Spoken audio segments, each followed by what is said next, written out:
এই দেখুন split AC 32 gas ভোল্টাসের machine আছে, ভোল্টাসের মেশিন 32 গ্যাস 900 গ্রাম লাগবে।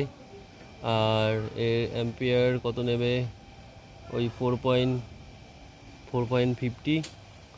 আর ঠিক আছে, ব্যাস আর কি বলবো। যাই হোক, এখন বাঙ্কেটের মধ্যে রয়েছি। মেশিনটার মধ্যে নোংরা ছিল, পরিষ্কার পরিচ্ছন্ন হয়ে গেছে। এখন একটু গ্যাস দেব। আর নিচে স্প্লিট এসিটা সার্ভিস করছে আর একজন, চেনেন তো মনে হয় আপনারা, আমরা দুজন বেরোই। উনি নিচেটা সার্ভিস করে দিল, আমি ওপরটা সার্ভিস করে দিলাম। এবারে ট্যাঙ্কি আর পাইপ ফাইপ সব নিয়ে আসবে, এরপর গ্যাস চার্জ হবে। তারপরে টাটা বাই বাই, আবার একটা নতুন কাজে চলে যাব।